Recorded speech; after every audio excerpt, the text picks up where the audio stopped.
وہ بہت ممنون ہوئی، اس کے بعد ان کی جان پہچان ہو گئی۔ اب جب وہ پریشان ہوتی یا کوئی مسئلہ ہوتا وہ نیاز احمد کے کوارٹر میں احسن سے ملنے آ جاتی اور اپنی مشکل بیان کر دیتی۔ احسن بہت مہمان نواز تھا، وہ اس کی بھی مہمان نوازی کرتا۔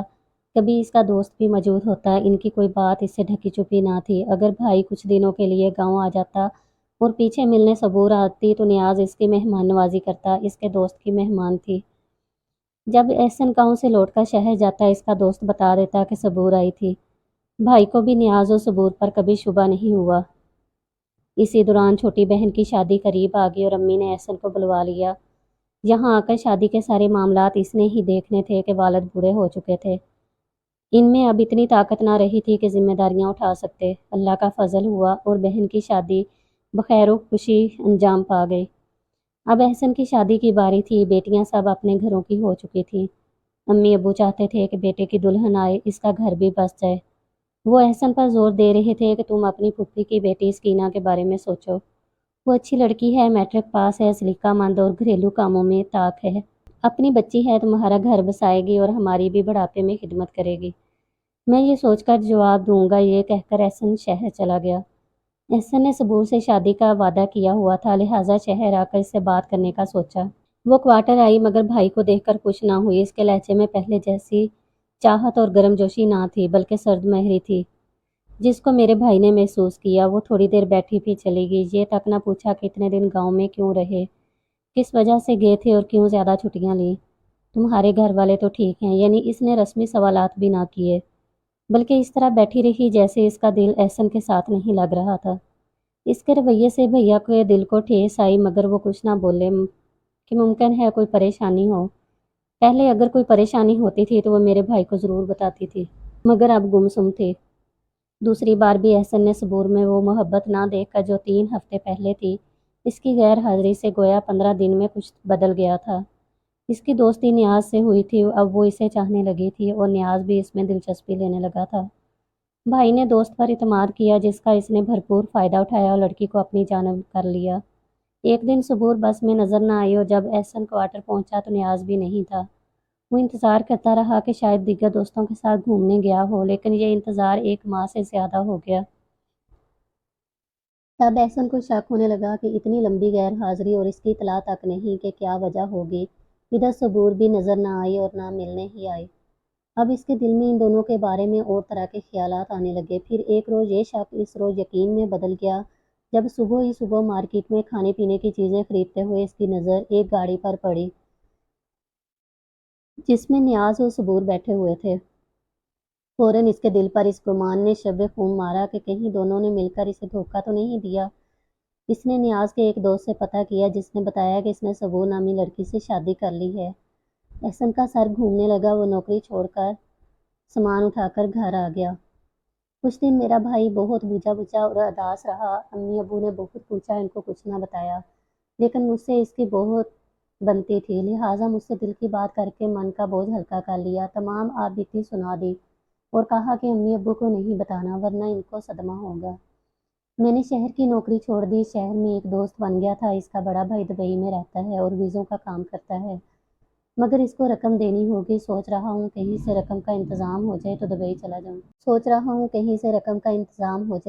چلا جاؤں۔ اپنے بھائی کو اس قدر دکھی اور پریشان دیکھ کر میرا دل بھی مانع ہو گیا۔ میں نے اسے تسلی دی اور اپنے ہاتھ کی چوڑیاں اتار کر اس کو دے دی۔ کہا کہ ان کو فروخت کر کے دبئی جانے کا انتظام کر لو، زیور کا کیا ہے، پھر سے بن جائے گا۔ احسن چوڑیاں نہیں لے رہا تھا، تاہم میں نے اصرار کر کے اس کو دے دی۔ اس طرح وہ دبئی چلا گیا۔ اللہ تعالیٰ نے وہاں اس کا رزق لکھا تھا۔ پہلے چھوٹی موٹی نوکری ملی، پھر اچھی ملازمت مل گئی۔ محنتی اور دیانتدار ہونے کی وجہ سے سیٹھ قدر کرتا تھا، اس نے بیٹا بنا کر رکھا۔ اس طرح اچھی تنخواہ ملنے سے ہمارے گھر میں خوشحالی آئی اور مالی حالات سدھرنے لگے۔ نیا furniture, T V, washing machine, fridge, بس ضرورت کی سبھی اشیاء اور سہولتیں میسر آئیں۔ 6 برس کی محنت اور مشقت کے بعد والدین نے بالآخر اس کو شادی کے لیے منا لیا اور پھپھو کی بیٹی سے اس کی شادی کر دی۔ شادی کے بعد بھائی کو اپنی بیوی سے بن گئی اور وہ دونوں خوش رہنے لگے۔ احسن نے 3 سال بعد بھی بھابھی کو دبئی بلا لیا۔ اس وقت وہ 2 بچوں کی ماں تھی، باقی 2 ان کے بچے دبئی میں ہوئے۔ اب وہ 4 بچوں کے والدین تھے اور خوشحال زندگی بسر کر رہے تھے۔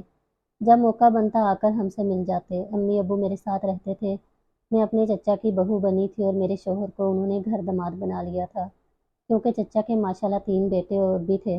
امی ابو پیرانہ سالی میں اپنے بیٹے سے جدائی کاٹ رہے تھے، لہٰذا چاچی اور میرے شوہر نے بھی یہی بہتر جانا کہ میں اپنے بوڑھے والدین کے ساتھ رہوں۔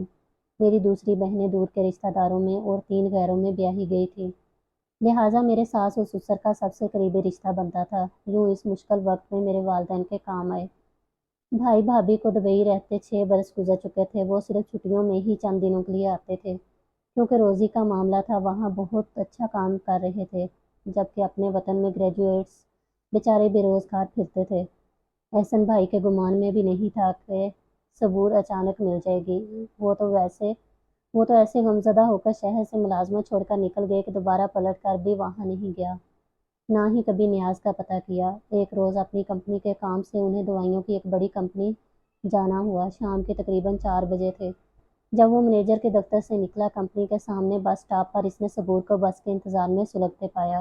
ان کی دیوی مرجھا چکی تھی، چہرہ بے رونق تھا، کپڑے بوسیدہ اور میلے تھے، وقت سے پہلے بڑھاپے کے آثار نمایاں ہو گئے تھے۔ احسن نے اپنی کار اس کے قریب جا کر روک لی۔ اس کو دیکھ کر وہ چونک پڑی۔ بھائی نے مجھے بتایا تھا، رابی، میں اس کو دیکھ کر حیران رہ گیا تھا کہ یہ وہی صبور ہے جس نے مجھ سے پیار کی قسمیں کھائی تھیں، وہ جیون بھر ساتھ نبھانے کا وعدہ کیا تھا، جو فیشن والے شوخ رنگ کپڑے پہنتی تھی اور غربت کے باوجود لڑکیوں میں نمایاں نظر آتی تھی، جو اتنی خوش شکل تھی کہ چہرے پر نظر نہیں ٹھہرتی تھی۔ اس کو اچانک دیکھ کر بھول ہی گیا کہ کسی اور کی ہو چکی ہے۔ فوراً اس کی طرف گیا۔ میرے پوچھنے پر اس نے بتایا کہ وہ اسی کمپنی میں دوائیاں پیک کرنے کا کام کرتی ہے۔ نیاز نے شادی کے 1 سال بعد ہی اس کو چھوڑ دیا تھا۔ ماں فوت ہو گئی اور نرسنگ ٹریننگ نیاز کی وجہ سے مکمل نہ کر سکی۔ در در کی ٹھوکریں کھائیں، کسی رشتہ دار نے پناہ نہ دی۔ آخر ایک دور کے رشتہ دار جو عرصے سے دبئی میں قیام پذیر تھا، ترس کھا کر دبئی میں ملازمت کروا دی۔ ویزا بھی کمپنی کی طرف سے ملا۔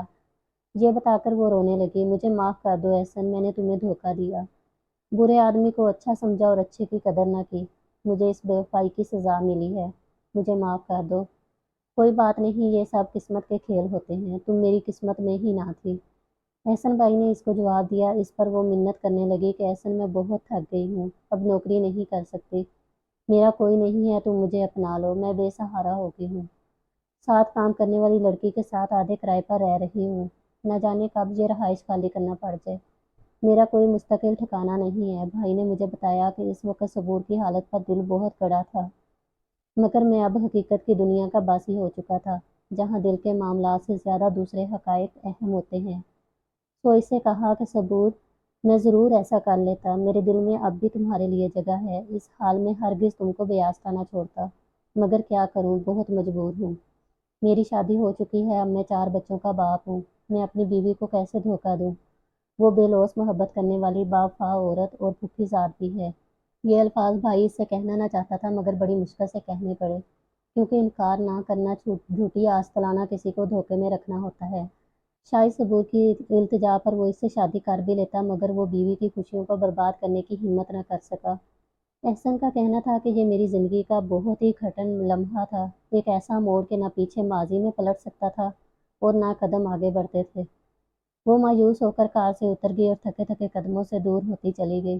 وہ اسے دور تک جاتے دیکھتا رہا، یہاں تک کہ وہ نظروں سے اوجھل ہو گئی۔ اب بھی جب اس لڑکی کی حالت زار اور مایوسی کا خیال آتا ہے تو دل ڈوب جاتا ہے اور یہ سوچ تنگ کرنے لگتی ہے کہ کاش میں اس لٹی ہوئی عورت کو سہارا دے سکتا۔ اگر کہانی اچھی لگی ہے تو میرے چینل کو لائک کریں اور سبسکرائب کریں اور بیل نوٹیفیکیشن کو آن کر دیں تاکہ آپ کو سننے کو ملتی رہیں اس طرح کی نئی نئی کہانیاں۔